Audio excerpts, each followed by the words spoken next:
All right, guys. Welcome aboard again, one more time for the weekly Mac Forum video chat.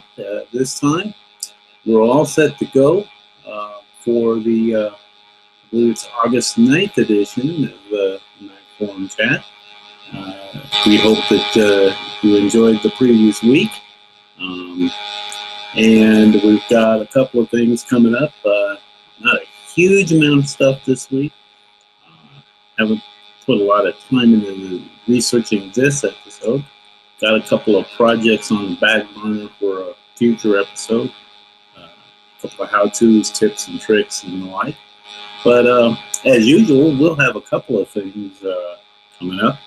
I've got an iOS tip for you, and kind of a roundup of some of the Apple-related news, and a little bit of a forum roundup. So let's get right into things this week. First of all, let's kind of deal with some of the news that's been that's kind of cropped up over the last week in the Apple world. First of all, some of you may have already seen some of the rumors that the updated that there'll be an update to the Apple TV. It's been a little while since we saw an update. Those of you that have the current edition, it's been a while since we saw the update to the Apple TV. And the rumor has been flying for a while now that there would be an update available sometime here soon. And the current version of that rumor says that there will be an Apple event early September, and that the Apple TV will be announced then. Originally, the reports had it that it would be announced last June at the Worldwide Developer Conference. That did not quite materialize. Depending on who you asked, there were a number of reasons for that. But right now, it looks like this will be the first time if this update materializes. It'll be the first time in about 3 years that there's been an update. The new features, some of the rumored new features, would include a redesigned chassis, a little bit slimmer than the current one, with the A8 processors.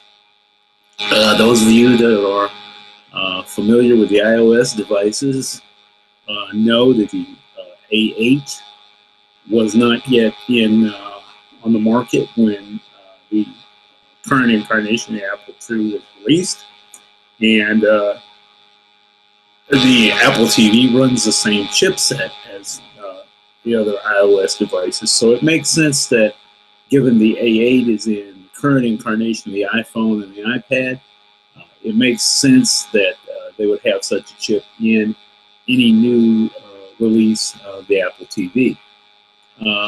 There would be some operating system changes, improvements in the operating system, including use of Siri as a voice control means, and the developers will also be able to create third-party apps thanks to a new software development kit. Now, to me, I think both of these are pretty significant improvement. Amazon, I think, has been monkeying around a little bit with voice control, and there are some other remote controls and the like that are available for that have voice control as a possibility.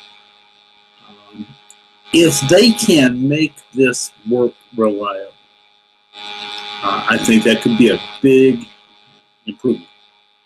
And my reason for saying that, simply, this is coming from someone who has experimented with a couple of different remote controls for controlling entertainment systems and helping people try to pick remote controls that help control entertainment systems that have gear from a number of different manufacturers. And I have to tell you, most of these kind of a pain to program. It's a pain to remember different functions, which buttons you have to push.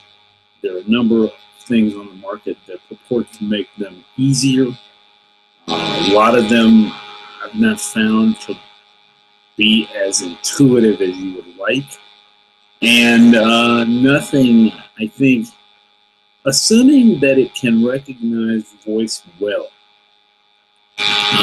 particularly recognizing different people's voices, I think this has some interesting potential, because up until now, you've either had to have one of these multifunction modes with a lot of buttons, or you had to have some other means of remembering a lot of commands.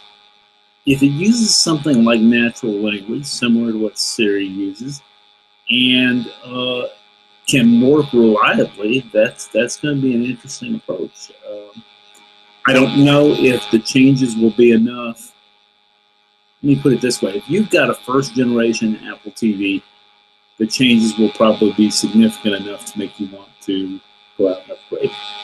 If you've got the current one, then I think a lot of it is going to depend on how well voice recognition works, how well voice control works, what other things open up as third-party developers get a hold of this SDK and start making things. They can do some interesting things. That's going to be something that's certainly well worth looking at. I'll have a link to the Cult of Mac article about this in the show notes.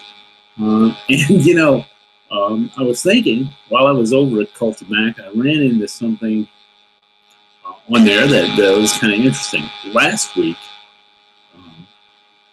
they listed some things you could do with the older Apple IIs that I didn't include, didn't even talk about, because they were being kind of silly and humorous, and none of it was particularly interesting.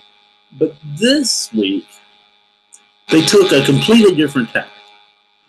They went out and said, basically said, what practical things could you do with practical or interesting things could you do with the current Apple TV? In other words, assuming that you get a new one and you can talk the spouse into letting you pony up enough money for a new one, what could you do with the existing one? And this time, they took an approach that was actually serious and had a couple of interesting ideas. A couple of these had occurred to me. One of them was to take the existing Apple II, since the new one is supposed to have more capability and everything, move the new one in as your main, into wherever your main home theater, home entertainment setup is. Take the existing one and move it into a bedroom, kid's room, somewhere like that, kind of as a secondary system, secondary music player, that kind of thing. That's a perfectly good use for it. The current system is going to handle media playback capability for a while still, until you start seeing content pushed out that it can't play.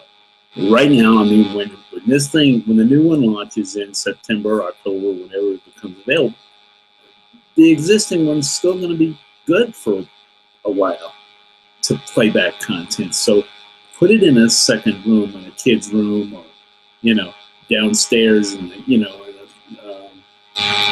somewhere like that. The other options, couple of the other options, use the AirPlay capability to allow it to turn a large screen, let's say a large screen TV, into a monitor. You know, let's say you've got this large screen here, you've got the Apple TV, your Mac has AirPlay capability. The Apple TV can be an AirPlay receiver. Add in a Bluetooth keyboard and mouse, and bingo, you're not tied to sitting in front of your Mac to look at the screen. And on some types of programs, Having that extra screen real estate, even for certain work things, could be, where you're actually working on the computer. For some things, that larger screen is going to be really nice. So how well that will work will depend in large part on the quality of the picture that your TV can pump out. And, AirPlay works reasonably well for that. I've done it a little bit. And of course, on some of the older machines, it does not. Some of the older Macs do not support AirPlay video mirroring. I know my 08 MacBook Pro doesn't, but if you have a piece of third-party software, like, for example, AirParrot, and I think there are some others, you can get video mirroring capability on some of those older systems. So even on an older Mac, you may be able to make it work. That's definitely something worth thinking about. Another one, take it to work. Use it as at work. You can basically put the thing into what amounts to a conference room mode. And then that way, let's say you've got a keynote presentation on your iOS device, on your iPad, on your iPhone. With AirPlay enabled on that Apple TV, you can beam something from the phone to the Apple TV, have it function basically as a large projector. And the nice thing about that is that anyone tied into that little mini setup there, because by virtue of having an iOS device, can put up whatever they have on that needs to go onto the screen. So that's an interesting idea. The Cult of Mac article had some other uses. Give it away, give it to somebody that needs it, that doesn't have a current Apple TV device. Some people are not in any great hurry to be on the bleeding edge of technology. I know the typical phrase is cutting edge, but frequently the cutting edge turns out to be the bleeding edge, okay? If you're an early adopter, there are things that are going to go wrong no matter how well built the device is. That's virtually a given, okay? That's just the way it is. So make use of that. Pass it on to someone else. Let them benefit from your expertise. You might have to help them a little bit in getting it set up, but that's okay. The setup is pretty simple. You typically only have to do it occasionally, so you won't be investing a ton of time in having to provide tech support and the like. It's simple enough to operate that I think most people will pick it up without a great deal in the way of hand-holding and that. So those are just some of the ideas. I'm sure you can think of many others. One of the things that I like about this idea is that it takes a piece of equipment that's still functional for a lot of people and make sure that it doesn't end up in a landfill somewhere, and it squeezes a little bit more use out of it. I've only covered 2 or 3 of the tips that they had, but I think there were about 9. I'll put a link up to that. It's for that article just in case you wanted to look at it. One of them is a little more involved because it involves jailbreaking the iPad, the TV, but it basically turns it into a mini server, because at the heart of the Apple TV is basically a little mini computer. So you do have some options as far as what are you going to do with this device so that it doesn't become a hockey puck or a doorstop. But those are some of the things that came up as interesting ideas. There were some others, and I'm sure you can think of others. We ought to maybe I'll start a thread in the forum with interesting ideas on what to do with your existing Apple TV when the new one is announced. We have a number of, one of the things I like about the forum, we have a number of members who are still running over here. There are a number of people that are on still on Snow Leopard on 10.6. There are others. We've occasionally gotten posts from people who are on 10.4. I have to admit, the farther back we go, the harder it is for me to remember some of these troubleshooting techniques. Every once in a while, somebody will ask, you know, I'm running 10.5 and I'm having this problem. What do I do?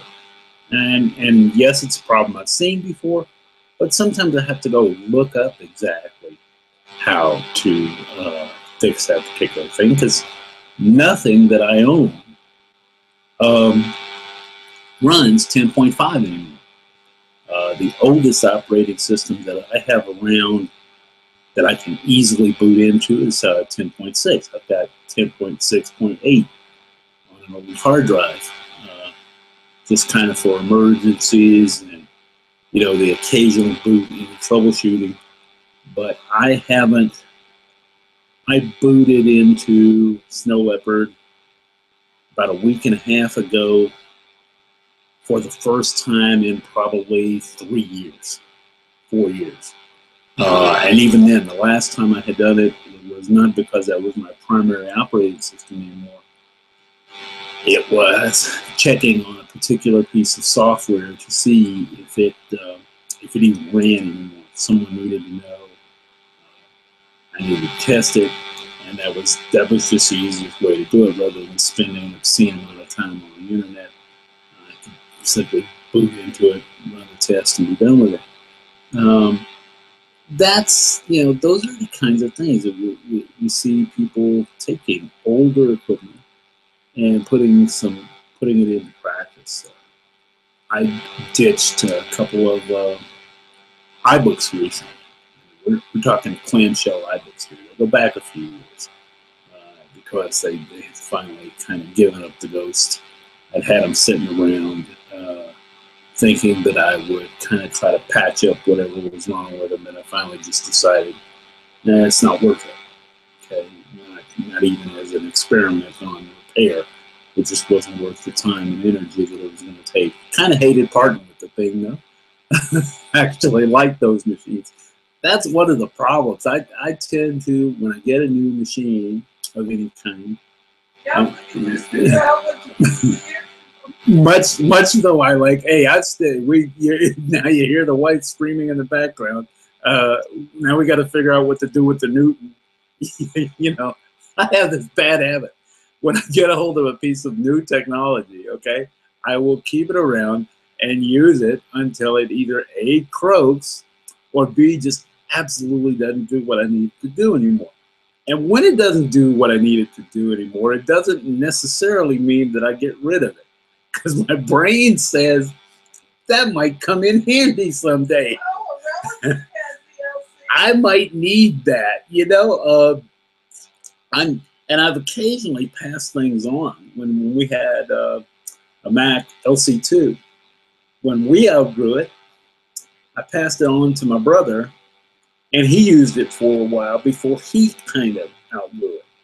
We finally had to retire it, but it was, as you say, long past the point where people had stopped using the LC as their primary machine. That's one of the things that has always been kind of interesting to me, is the number of years that I've been able to keep these kinds of machines going without having to put a lot of time into upgrades and repairs and these.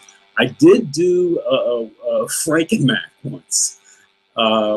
It really was a mistake. I shouldn't have done it, but A, I was trying to extend the life of the machine, and B, once I did it, it was kind of fun. Okay, but I had a blue and white G3 tower ran about 300 megahertz, and eventually it got to the point where it was starting to slow down, and the CD drive was starting to not, it didn't have a DVD burner. It predated the time when burners were included. It had a built-in CD burner, and that burner was starting to not eject discs the way it should. So let's see, what do we do? Not in any particular order, because I did all three. I did all three of these. I did all three of these updates at the same time, so it wasn't really in any particular order. At that time, you could get a chip that upgraded the G3 from a G3 chip to a 500 megahertz G4. They slapped that in there. That took a couple of tries before I got it set up right. Added some additional memory to take it to, I believe, just under a gigabyte of RAM.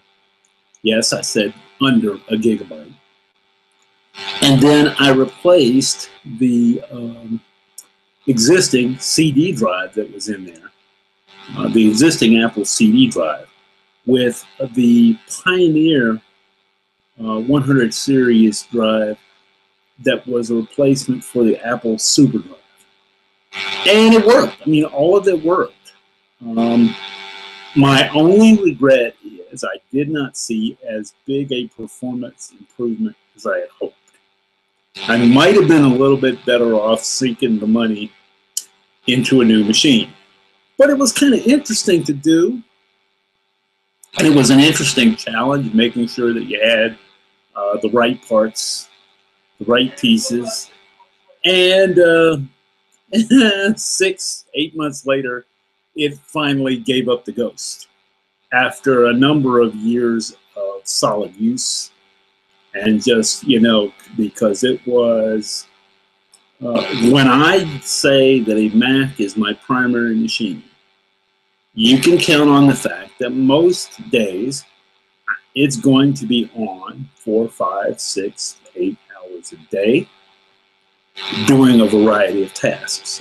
If I've been working on a piece of video, I may set it to transcoding the video while I'm at work. Come in and do a spreadsheet, Excel spreadsheet, Word document, obviously web browsing, whatever research needs to be done. Basically, pretty much whatever I need it to do, because I try to touch Windows as little as possible. Okay? This is better for me because it keeps my blood pressure from going through the roof. And it's better for me because if I break my wife's Windows computer one more time, there's going to be problems. Yes, I have broken them before. Windows does not like me. I do not like it. That's okay. I understand Windows. I don't like it. That's okay. But those are the kinds of things that I've kept machines going before.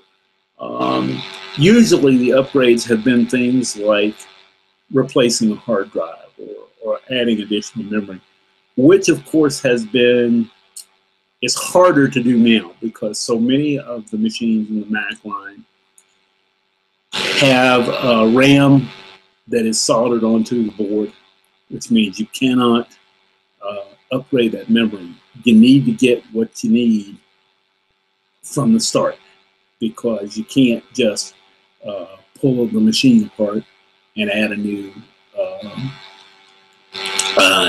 batch of memory. More and more of the Mac machines are using flash memory, chip-based drives.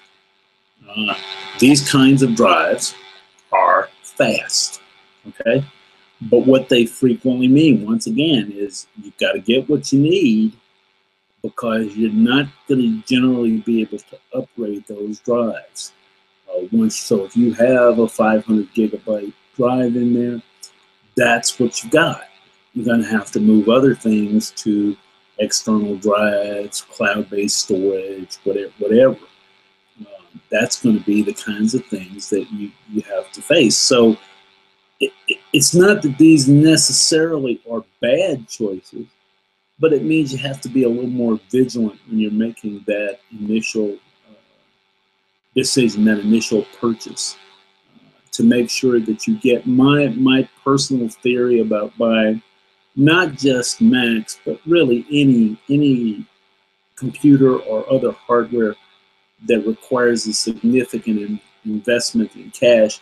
My theory has always been get as much machine as you can reasonably afford, and if possible, get something that you can upgrade, modify, etc. But for many people, they don't deal with modification. I think that's why these closed systems are becoming so popular now. Not as many people. When I first heard that Apple was going to these closed systems where the flash drive is embedded and memory is embedded in the machine, isn't easily upgraded or is in fact impossible to upgrade, I wondered why, and then I realized something. Most of the people that I know, even PC users that I know, never bother to upgrade their machines. They buy the machine and use it until they outgrow it, and then rather than upgrade it, they pass it on to someone else and get a new machine. So Apple, I would assume, has seen that same pattern among users. I know there's a group of folks out there who, like me, they think that building Franken-Macs are, great fun, but that's probably not your typical user. So if you're in the market for a new system now, whether it's Mac or PC, take a look at what's available, what's out there, and make your choices carefully. If you don't have an idea, or you've got 2 or 3 ideas and you can't decide which one is best, find knowledgeable people. Ask a lot of questions. You're going to spend as much money on some computer systems as some people have spent on used cars. Okay? So make your choices carefully, seek help if you need it, and then enjoy the new systems. One other bit of news, that's my rant for the week. Well, I got another rant coming here, so get ready, folks. But one other thing I want to be sure that I mention this week.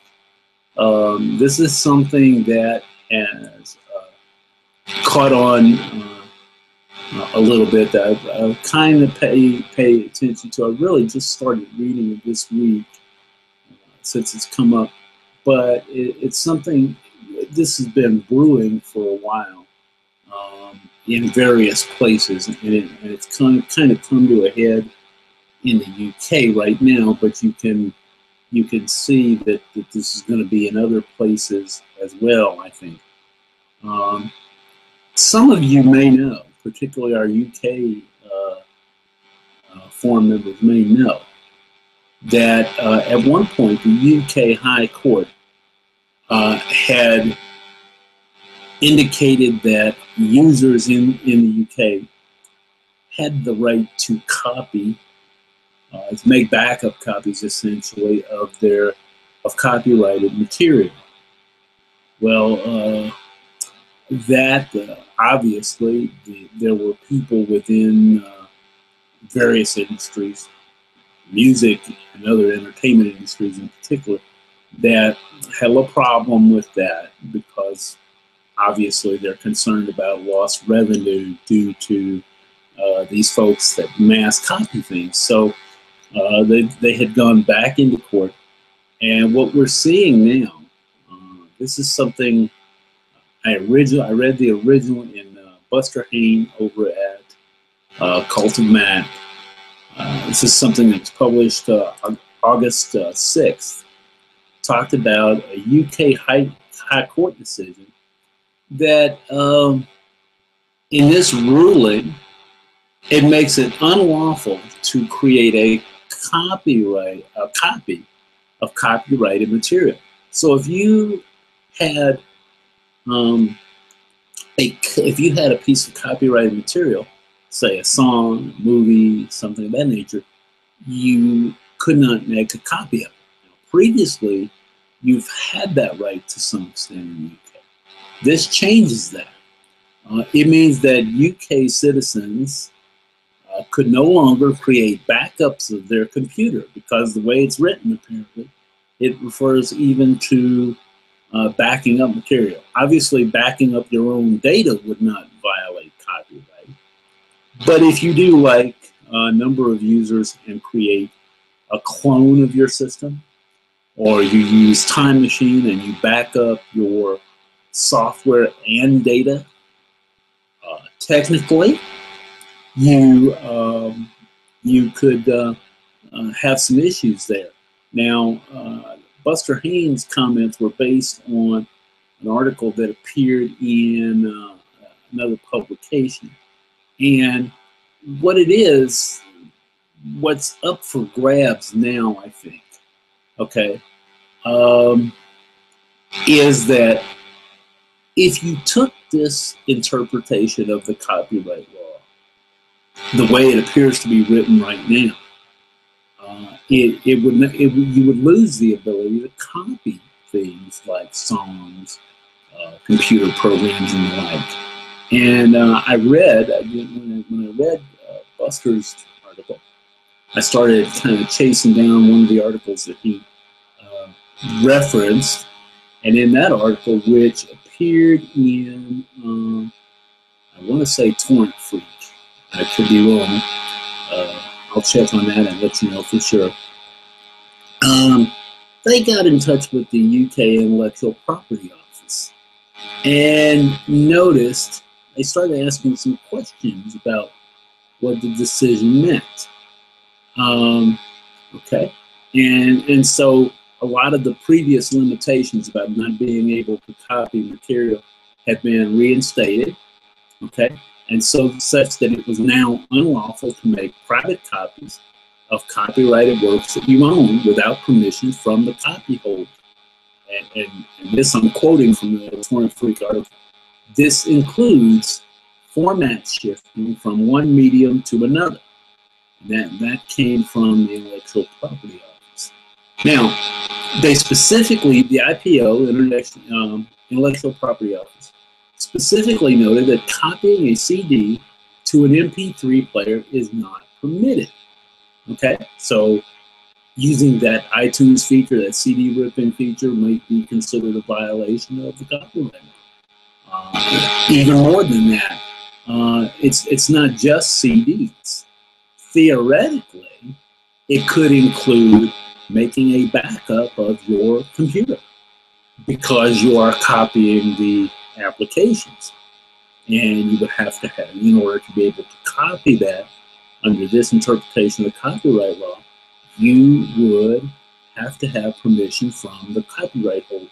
So if you've got Microsoft Word on your computer, or you've got Adobe, one of the Adobe products, you would have to have that.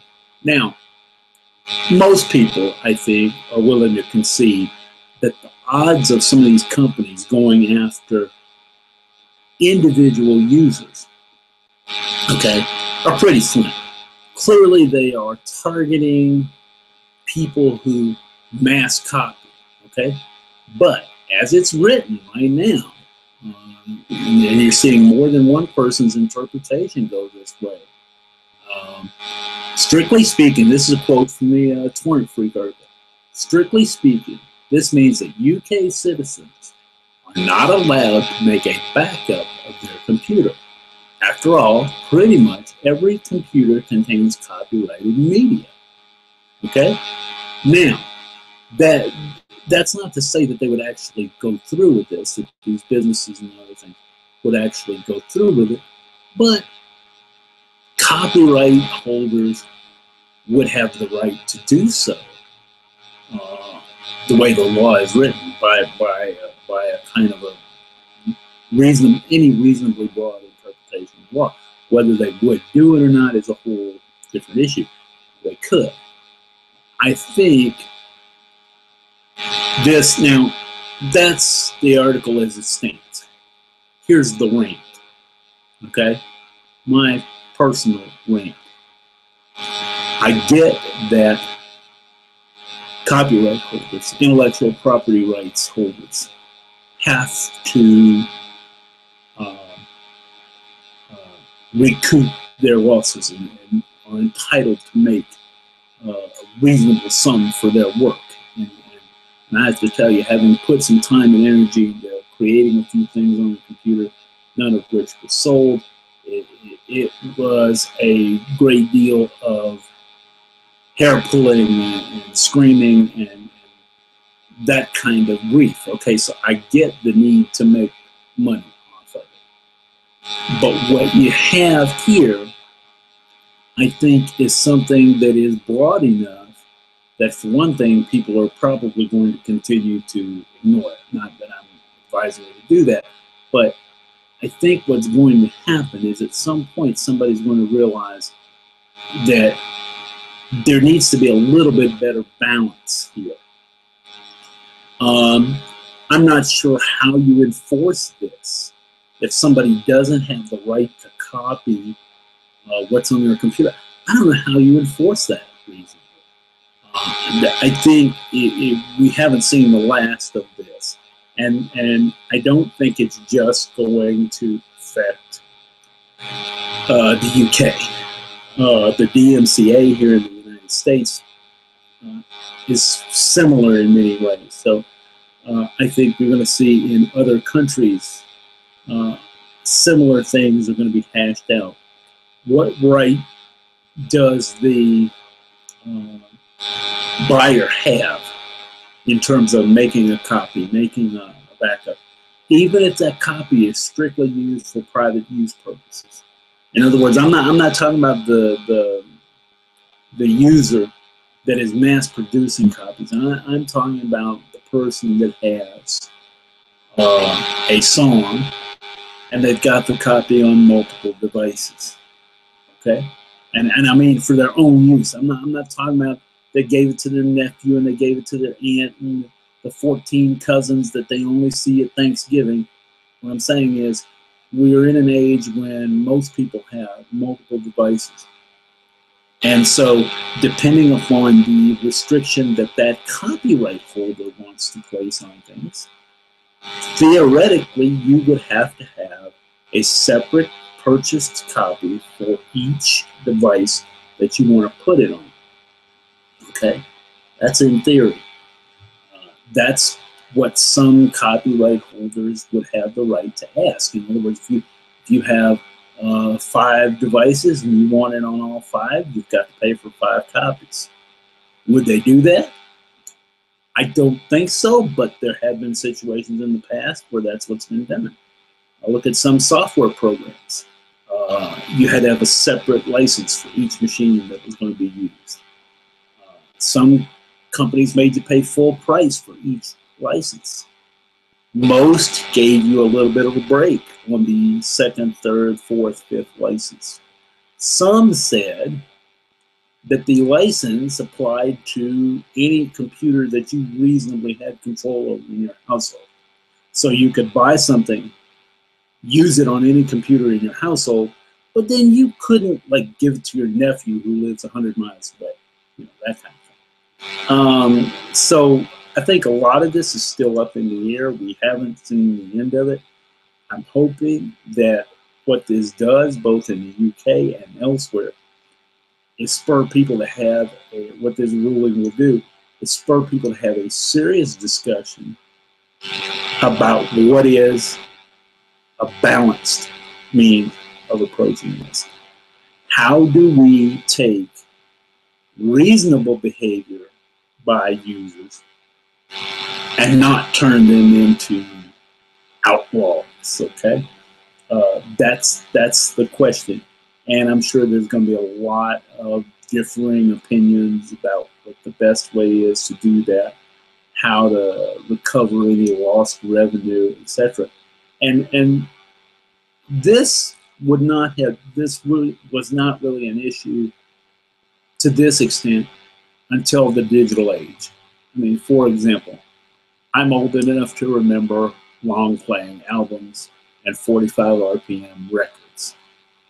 Now, the good thing about those was if you bought it and you took it to a party and played it on somebody's turntable, your copy could not be played elsewhere at the same time. Okay? But with the advent of digital, and particularly the copying of things, shifting things from, let's say you bought a CD and you shifted it over into iPad form, into your iPod, and now you've got it on your iPod and you've got it on your CD and you've got it maybe on your phone. All right? Now, you're sitting at home with your phone and someone else in your family is sitting in another room playing on the iPad. That same song is on there.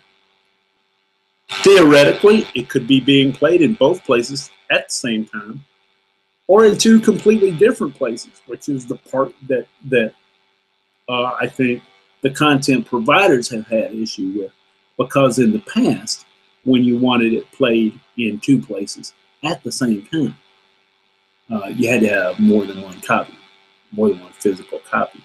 And it's not going to be sufficient to them if you say, oh, I won't play it at the same time, in two places at the same time. The point is you could, and there's no real way. You may be brutally honest and say, I'm not going to do that, okay? But they have no way to know that someone in your household isn't playing it at the same time on a different device, whereas in the past they would have to buy a copy, now a second copy, now they don't. That's really the issue. I think it's going to be really interesting to see how this shakes out.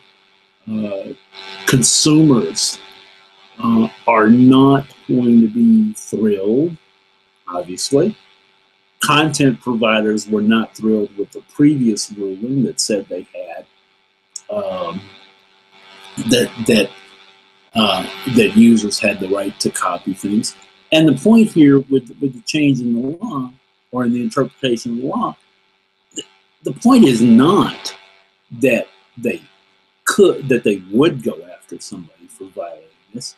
The point is that they could, and I think that's the thing that's going to have some people kind of up in arms, particularly the first time any kind of prosecution is tried. A lot of people are not even going to think about it until something like that happens. I mean, most people are just going to continue doing what they're doing in the UK. If they were observing the law and not copying things, they're going to keep doing that. If they were copying things and making backups, they're probably going to keep it up. Because this may be, and I'm not speaking specifically about the UK law, but this may be one of the most ignored things in recent digital content law. I'm not saying that's a good thing or that it's appropriate, but just it happens. Look around the internet, ask some questions, look around a lot of the stuff and see who owns the content for a lot of the things that you see on the internet. And you'll know right away that there are a lot of people who are kind of ignoring copyright law, which is why so many of the content providers are a little bit upset by that. And that's kind of my rant for the week. As I say, I'm not a lawyer, but following this kind of stuff has been interesting to me almost from the beginning. It's been interesting to see the pendulum swing back and forth on this. And so it's going to be an interesting discussion. I'll try to keep my eyes on this stuff and let you know what happens. It's going to vary a little bit from country to country, but it's changing quickly, so keep your eyes and ears open for that. And there's one more thing I want to point out. Every week I include something from the forum, or sometimes multiple things from our own Mac forum. And here's one, okay, that comes from my buddy Razor's Edge. And I'll have a link to this in the notes. One of our members posted asking how to get rid of the emoji keyboard, that little button that brings up the emoji keyboard, because they were constantly hitting that and they almost never use emojis. I'm kind of in a similar boat. I've hit the emoji keyboard by accident a number of times. Did not really know that you could remove that keyboard. Okay, not that I would remove it for me, because just about the time I'd remove it would be the time that I decide to send an emoji. But here's how you get rid of it. I believe this works under iOS 8. I haven't tested it under the OS 9 beta yet, but I think it works the same way. You go into, on your iDevice, on your iOS device, go to Settings, General, and Keyboard, and click on Keyboards. Okay, and it likely shows English and emoji, or French and emoji, whatever keyboard you use. The point is, it's going to show you keyboards that you have installed. The defaults are English and emoji. Okay, now click on the edit button that's in the top right corner. Okay, and delete the emoji entry. Okay, when you go back to the main keyboard and scroll to the bottom and turn off enable dictation, and you're done. Okay, so you just that's the only real switch that you have to make, and that should get rid of the emoji keyboard for you. I'm gonna leave it for me for now, because I do use it once in a while, not very often. I can never remember the various symbols it takes to create those emojis. So as I start using more and more of them, I'll probably leave the emoji keyboard in place. But it's good to know that you can get rid of it. One of the big complaints that I've heard about iOS is that it's not as customizable as Android. And there are some situations where that is true. A non-jailbroken iOS device, in some respects, is not as open and customizable as Android, as similar Android devices.